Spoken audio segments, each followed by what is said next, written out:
जय हिंद दोस्तों, सैनिक समाचारों में आपका हार्दिक स्वागत है। सबसे पहले बात करूंगा हेडलाइंस की। सरकार की पोल खोली है एक लेफ्टिनेंट जनरल साहब ने कि आखिर वो सैनिकों को क्या देना चाहते हैं, यानी सरकार कितनी गंभीर है वन रैंक वन पेंशन को लेकर, कितनी गंभीर है डिसेबिलिटी पेंशन को लेकर और कितनी गंभीर है आपके पेंशन को देकर के। सरकार का बस चले तो कैंची चला दे और वो ही कर रही है सरकार, ये खुलासा है। हाँ जी दोस्तों, यदि आप एक्सर्विस मैन है तो इस खुलासे को जरूर देखना और जस्टिस एनएल नरसिंहा राव रेड्डी की रिपोर्ट देखना, जहां उन्होंने पूर्व सैनिकों के लिए कहा था कि आप अन्याय कर रहे हो, और वो अन्याय क्या था और सरकार ने किस तरीके से उसको रिजेक्ट किया। साथ ही बात करूंगा चिल्ड्रन एजुकेशन अलाउंस 31 मार्च तक बिल्कुल ओपन है, चाहे आपका इस साल का है चाहे पिछले साल का, क्लेम होना शुरू हो गया है, जरूर उठाएं फायदा। और यह है पाकिस्तान, यह है पाकिस्तान, ये किसी का सगा नहीं, अपने सैनिकों को भी कह रहा है ये मेरे सैनिक नहीं, लेकिन बलूच ने इन्हें पकड़ा है, वहां से वीडियो जारी किया है कि देखिए ये पाकिस्तानी सैनिक रो रो के तड़प रहे हैं, आखिर इनका क्या है कसूर। तो आइए दोस्तों खबर करते विस्तार से। सबसे पहले मैं उस रिपोर्ट का खुलासा करूंगा और यह लेफ्टिनेंट जनरल प्रकाश कटोच, उन्होंने सीधा सीधा बजट के बाद सरकार का जो रवैया है सेना और सैनिकों के प्रति उसका खुलासा किया है। उन्होंने कहा है कि सरकार सैनिकों के प्रति कितनी गंभीर है और बार बार कहती है कि हमने आपको सैनिकों का बजट लगभग 17 से 22% बढ़ा दिया है। तो कोई एहसान नहीं किया है, आपने सैनिकों के नाम पर राजनीति की है, देश को आपने चलाना है, चाइना आपके सामने है, पाकिस्तान आपके सामने, तो आप इस सेना को मजबूत करोगे तो पैसा खर्च करना होगा। दूसरा रोना रोया कि उन्होंने कहा है कि हमारा पेंशन बजट उन्होंने कहा है लगभग, उन्होंने कहा है कि 1,71,338 करोड़ रुपए है, यानी पेंशनर्स बोझ बनते जा रहे हैं। लेकिन लेफ्टिनेंट जनरल साहब ने क्या कहा, इसमें से 37% सिविलियंस को जाता है, इसमें से जितने वित्त मंत्रालय के कर्मियों को भी दिया जाता है, एमओडी में काम करने वाले लोगों को दिया जाता है 37%। समझ लिया ना, ये सीधा उन्होंने कहा है कि 1,71,300 करोड़ रुपए हम सेना को दे रहे हैं या पेंशनर्स को दे रहे हैं, लेकिन 37 लगभग आप समझ सकते हो आधे से थोड़ा कम, यानी ये कहां मलाई खा रहा है, ये दूसरे विभाग के लोग हैं जो रिटायर्ड हुए हैं, सिविलियन डिफेंस सिविलियन हैं, वहां पर काम किया है, उनको जा रहा है। कुल रक्षा बजट का आवंटन 1.997%, यानी उन्होंने कहा है कि ये जो कह रहे हैं इसमें कोई दम नहीं है,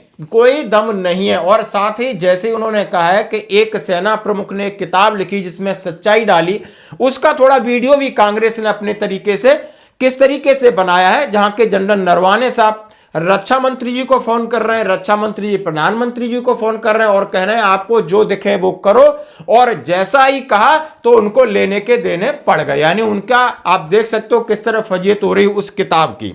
सर, चाइना के टैंक हमारी ओर बढ़ रहे हैं, हमारे लिए क्या आदेश है? रुको, मैं ऊपर बात करता हूँ। सर, चाइना हमारी ओर टैंक लेकर बढ़ रहा है, हमारे लिए क्या आदेश है? सर, चीनी सेना टैंक लेकर भारत की सीमा के नजदीक आ रही है, हमारी सेना के लिए क्या आदेश है? अरे इसमें मैं क्या कर सकता हूँ? जो उचित समझो वो करो। हेलो, मोदी जी से बात हुई, उन्होंने कहा है जो उचित समझो वो करो। लेकिन सर वो ऑर्डर। हेलो, इसके बारे में खुलासा किया, जबकि उन्होंने कहा है कि जनरल नरवाने साहब ने पूरा काम किया और 2020 में तत्कालीन सेना प्रमुख जनरल नरवाने द्वारा पूर्वी लद्दाख में आगे बढ़ रहे पीएलए टैंकों के आदेश के खिलाफ ये आप वीडियो दिखा रहा है, हंगामा भी आपने दिखाया। उसमें विदेश मंत्री हमारे कहते हैं कि हम क्या करें, चाइना की अर्थव्यवस्था बहुत ज्यादा है, हमारा मतलब उनका कहीं कोई मुकाबला नहीं है, इस तरीके की बातें कही जा रही है। अब ये नेतागिरी हो रही है, वो अलग है, यानी जब सेना ने कुछ अच्छा काम कर दिया तो वाहवाही सरकार लेती है, और सेना ने कुछ अपने आप पे ऑटोनोमस फैसले लिए तो सेना के ऊपर छोड़ दिया। बजट की बात आई तो हम सैनिकों को ये दे रहे हैं वो दे रहे हैं। अब मैं बात करूंगा वन रैंक वन पेंशन की भी बात करूंगा और आपके साथ, हाँ पेंशन बजट का हो गया, अब जरा वन रैंक वन पेंशन का बात कर लेते हैं। वन रैंक वन पेंशन के अंदर जो नियम कानून है वो इस प्रकार है। अब क्या नियम कानून है कि यानी वन रैंक वन पेंशन जब इंप्लीमेंट हुई थी तो उन्होंने जस्टिस एलएन नरसिंहा राव रेड्डी की वन जुडिशियल कमेटी नियुक्त की, यानी 1 जुलाई 2014 को one rank one pension one का संस्करण इंप्लीमेंट होता है और उसके बाद 14 दिसंबर 2015 को जस्टिस नरसिम्हा रेड्डी की अध्यक्षता में one man judicial committee OMGC का गठन हुआ और मनोहर पर्रिकर को उन्होंने 2016 में इन्होंने अपनी रिपोर्ट दे दी। अब रिपोर्ट में क्या किया था कि जितने पूर्व सैनिक संगठन लगभग 20 शहरों में दौरा किया, पूर्व सैनिक संघों से बातचीत की, 704 से अधिक उन्होंने मेमोरेंडम लिए और उन्होंने विसंगतियां निकाली कि समान रैंक अलग अलग पेंशन है, वन रैंक वन पेंशन नहीं है, लेंथ ऑफ सर्विस सेम होने और रैंक सेम होने के बावजूद काफी अंतर है, एक्स ग्रुप वाई पे में अंतर है, सेवा अवधि में विसंगति है, समय से पहले प्रीमेच्योर रिटायरमेंट को आपने क्यों अलग किया। रिपोर्ट के बाद क्या अब ये सारी विसंगतियां देख करके उन्होंने कहा है कि जवानों को इसमें फायदा नहीं हुआ है, जो कि जवान अच्छे तरीके से बिल्कुल जस्टिस रेड्डी साहब को समझाने में कामयाब हो गए।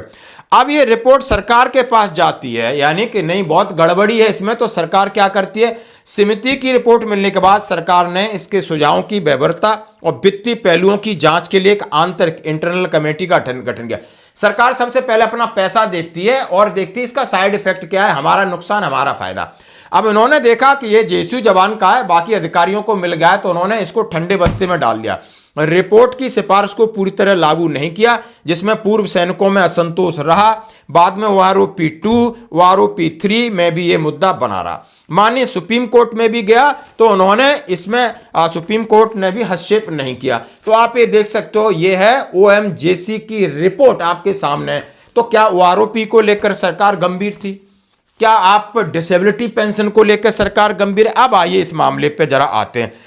सीधा सीधा कटो साहब ने कहा कि डिसेबिलिटी पेंशन को लेकर सरकार गंभीर नहीं है, सरकार चाहती है कम से कम दिया जाए। डिसेबिलिटी पेंशन में नियम बदल दिए, अब डिसेबिलिटी पेंशन में टैक्स लगा दिया।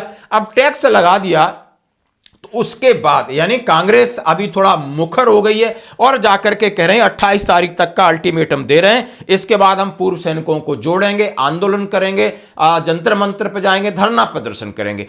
डिसेबिलिटी पेंशन खत्म करना एक नेशनल सिक्योरिटी का मुद्दा है। सैनिकों की कुर्बानियों पर ही टैक्स लगा दिया, ये हमें उम्मीद नहीं थी इस राष्ट्रवादी ढकोसले वाली सरकार से। जनरल सैम मानेकशॉ जो हमारे फील्ड कमांडर रहे हैं, फील्ड मार्शल रहे हैं, सेकेंड वर्ल्ड वॉर में बर्मा कैंपेन के अंदर उनके पेट में 9 बुलेट्स उनके पेट में मारी गई थी और उसके बाद जिस जज्बे से वो अपने इस डिसेबिलिटी से लड़े हैं, और डिसेबिलिटी से लड़े ही नहीं बल्कि देश के चीफ ऑफ आर्मी स्टाफ बने, फील्ड मार्शल बने और इन्होंने इंदिरा गांधी जी के सुदृढ़ नेतृत्व में पाकिस्तान के 2 हिस्से करने का काम किया। ऐसे हैं हमारे डिसेबल सोल्जर जो रिटेन किए गए थे। एक और चीफ हैं जनरल डेबी रैना, वो उनकी आंख चली गई थी, ग्लास आई गए थे, उसके बावजूद भी वो अपनी लड़ाई और अपने जज्बे से चीफ ऑफ आर्मी स्टाफ बने हैं। लेफ्टिनेंट जनरल वायन शर्मा जिनकी लिम्ब पूरी तरह से क्षतिग्रस्त हो गई थी प्रोस्थेटिक लेग से। Pankaj Joshi ji, lieutenant general army commander, lieutenant general Vijay Oberoi, ये सब लोग वो हैं जो कि सियाचिन की पहाड़ियों के ऊपर भी चढ़े हैं। कैप्टन बाना सिंह, कैप्टन संजय कुमार सिंह, कैप्टन योगेंद्र यादव, तीनों परमवीर चक्र विजेता जिन्होंने गोलियां खाई। इन कुर्बानियों के बाद इन लोगों ने पूरी अपनी सर्विस की, सुपर एनुएट हुए और उनकी पेंशन को इस मोदी सरकार ने इनकम टैक्स के दायरे में लाकर खड़ा कर दिया है। आज की जो सरकार है वो बाय डिजाइन इस इनकम टैक्स की जो एग्जम्पशंस है उनको खत्म करने की कोशिश कर रही है। 2023 में नई डिसेबिलिटी पॉलिसी लेके आए जिसके अंदर उन्होंने कहा कि डिसेबिलिटी पेंशन को आज से डिसेबिलिटी पेंशन नहीं कहा जाएगा, इसको इम्पेयरमेंट रिलीफ कहा जाएगा। जैसे ही नाम बदली किया वैसे ही वो disability pension income tax act के दायरे के अंदर ऑटोमेटिकली आ जाती है। यानी चारों साइड से आवाज इस प्रकार की आ रही है। आप ये देख सकते हो, ये मान सकते हो कि इस सरकार से आप कितनी उम्मीद कर सकते हो कि ये सरकार सैनिकों को क्या दे सकती है, यानी सैनिकों को क्या स्पेशल दिया है। सैनिकों के नाम पर सिर्फ और सिर्फ राजनीति किया है, यानी बहुत सारे मुद्दे जो छुपा लेती है, भ्रष्टाचार के मुद्दे हों, बेरोजगारी के मुद्दे हों, शिक्षा के मुद्दे हों, चिकित्सा के मुद्दों, और पैसे बांटकर अपनी कुर्सी बचा रही। तो आपका क्या कहना है, यानी डिसेबिलिटी पेंशन पर टैक्स हो, वर्निंग वन पेंशन की विसंगतियों को क्या उन्होंने दूर किया, या तमाम ये कह रहे हैं कि पेंशन में बजट बढ़ता जा रहा है या पेंशनर इनके ऊपर बोझ बनते जा रहे हैं। लेकिन आप देख सकते हो कि 37% पेंशन बजट का सिविलियंस डिफेंस जो बड़े बड़े अधिकारी होते हैं उनकी 2-2 लाख पेंशन है, उनके ऊपर जा रहा है। ये बात सही है नहीं? प्लीज कमेंट्स करना, क्योंकि पूर्व सैनिकों ने बहुत सारे आंदोलन किए, बहुत सारा जंतर मंतर पर रहे, सालों साल रहे, लेकिन इन्होंने बात करना मुनासिब नहीं समझा, क्योंकि इन्होंने इंटरनल कमेटी में सर्वे कर लिया था कि गलतियां हुई हैं और वो चुपचाप उन गलतियों को दबा करके आंख कान बंद करके बैठे हैं। ये बात सत्य है नहीं है। आप पूर्व सैनिकों, संगठनों, देशभक्ति की बात करते हो, सरकार की अंधभक्ति की बात करते हो, लेकिन ये आपके लिए ये रिपोर्ट बहुत सारी चीजें जो आपका कहीं ना कहीं जो दिमाग है वो खोलेगी। आज चलिए अब बात करते हैं कुछ सैनिकों के वेलफेयर मुद्दों को लेकर। मैं सबसे पहले बात करूंगा चिल्ड्रन एजुकेशन अलाउंसेस की। और यहां पर दोस्तों जितने पूर्व सैनिक हैं, 48,000 की बात है। 2024-25 का सीए हो चाहे और पिछला सीए हो, यानी जिसमें अप्रूवल मिल रहे हैं, पैसा क्लेम हो रहा है, तो आप ये वीडियो देख सकते हो। हमारे दोस्त ने डाला है कि जिसकी जो भी इफेक्टिव है आप इसका फायदा उठाएं। नमस्कार साथियों, मैं एन.के. कुशवाहा, पूर्व सैनिक, आपके अपने यूट्यूब चैनल सैनिक हेल्पलाइन में आप सभी का स्वागत करता हूं। आज मैं आपको जो हम लोग सीए क्लेम भरे थे 2024-25 का, जो 2024-25 के सब लोग सीए क्लेम भरे थे उसका पेमेंट आना शुरू हो गया है। तो आप सभी लोग अपना अपना केएसबी में लॉगिन करके चेक कर लीजिए। जिन साहिबानों का अप्रूवल हो चुका है उन सभी का केएसबी ने पेमेंट करना शुरू कर दिया है। कुछ साहब लोगों का 2023-24 का भी पेंडिंग था, वो भी अप्रूवल हो गया है और उनका भी पेमेंट शुरू हो गया है। अभी कुछ फॉर्म तो भरे ही जा रहे हैं 24-25 के लिए, अभी भी साइट चल रही है। इस बार साइट जो है 5-6 महीने बंद रही थी, इसलिए ये मार्च तक चलेगी। जिन साहिबानों ने अभी तक सीए क्लेम नहीं भरा है, जो बच्चे 2025 में उत्तीर्ण हुए हैं, जिन भी पूर्व सैनिक के बच्चे 2025 में एग्जाम पास किया है, तो वो लोग अभी भी फॉर्म भर सकते हैं सीए के लिए। 48,000 रुपए 2 बच्चों पे मिलेगा, तो बहुत बड़ी रकम है। तो आप सभी लोगों से निवेदन है कि सभी लोग जरूर सीए क्लेम भरें। और अगर कोई परेशानी आती है तो नीचे डिस्क्रिप्शन में हमारा मोबाइल नंबर रहता है, वहां से आप हमें कांटेक्ट कर सकते हैं। जिन साहिबानों को भरना आता है वो हमारा यूट्यूब पे हमने पहले बताया है सीए क्लेम पे कैसे करें, उसका लिंक मैं डिस्क्रिप्शन में दे दूंगा।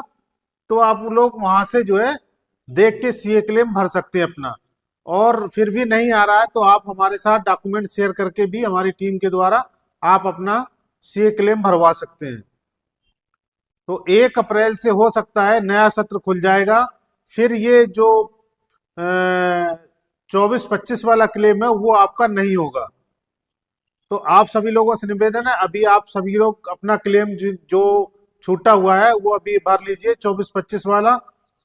अगर आपने अभी नहीं भरा तो 1 अप्रैल के बाद आप नहीं भर पाएंगे। 31 मार्च के बाद आप लोग इस क्लेम को नहीं ले पाएंगे, नहीं भर पाएंगे। 48,000 का आपका नुकसान हो जाएगा। इसका मतलब हुआ 12 चौको 48, 4,000 रुपए पर मंथ। तो आप लोग ध्यान रखिए, 4,000 रुपए पर मंथ आपको मिल रहा है, वो भी आपको फ्री में मिल रहा है। सिर्फ एक बार एप्लीकेशन भरना है। तो आप सभी लोग जरूर सीए क्लेम भरें। अगर कोई दिक्कत आती है तो व्हाट्सएप पे आप हमें मैसेज कर सकते हैं, फोन भी कर सकते हैं। और कई लोगों ने, साहब लोगों ने हमारे पास व्हाट्सएप पे मैसेज किया है कि पेमेंट आ गया है, लेकिन 12,000 ही आ रहा है। तो ये मैं आपको पहले ही बता देता हूं कि ये एक लेटर जारी हुआ था 1 नवंबर 2025 को, जिसमें ये कहा गया था कि 1 नवंबर 2025 से या उसके बाद जो भी सीए क्लेम अप्लाई करेंगे, या पीनरी ग्रांट या डॉटर मैरिज, इन सब का 3 ही ग्रांट थे जो डबल हुए थे। 1 नवंबर 2025 से लागू है। उससे पहले जो भी क्लेम भरे गए हैं वो पुराने रेट के हैं। तो आप सभी लोगों से निवेदन है, सभी लोग इस चीज को ध्यान रखिए। अगर विशेष जानकारी चाहिए तो आप केएसबी को मेल कर सकते हैं, उनसे कांटेक्ट कर सकते हैं, केएसबी को कांटेक्ट कर सकते हैं। ज्यादा जानकारी के लिए आप अपने जिला सैनिक बोर्ड या केंद्र सैनिक बोर्ड से संपर्क कर सकते हैं। तो वहां से आपको विशेष जानकारी मिल जाएगी। अभी तक हमारे पास ऐसी कोई जानकारी नहीं है जिससे कि मैं आपको बता सकूं कि 12,000 आपको क्यों दिया जा रहा है, एक बच्चे पे 24,000 क्यों नहीं दिया जा रहा है। अगर हमारे पास ऐसी कोई जानकारी आएगी तो मैं आप लोगों के साथ जरूर शेयर करूंगा। अब मैं बात करूंगा बलूच लड़ाकों की कैद में रोते दिखे पाकिस्तानी सैनिक।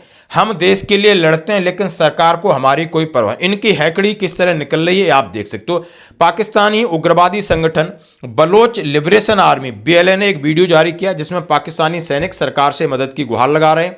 वीडियो में 7 पाकिस्तानी सैनिकों को दिखाया गया है। वीडियो में एक सैनिक रोते हुए कह रहा है कि पाकिस्तान के लिए मैं लड़ा हूं, आज सेना उसे अपना नहीं मान रही है। सैनिक कह रहा है मेरे पास पाकिस्तान का आई कार्ड है, फिर क्यों कहा जा रहा है मैं पाकिस्तानी सैनिक नहीं हूं। और ये 14 फरवरी को BLA ने पकड़े थे और वीडियो जारी किया है। पाकिस्तान ने पल्ला झाड़ लिया है, हमारे सैनिक नहीं। तो पाकिस्तान का आप समझ सकते हो नीति और नियत, वो अपने सैनिकों का नहीं है, वो किसी का नहीं है, वो देश के भी नहीं है। इसलिए जनरल देश छोड़ करके विदेश भागते हैं, वहीं के उनके अंतिम संस्कार होता है। तो दोस्तों आज की खबरों में इतना ही, बने रहिए हमारे साथ।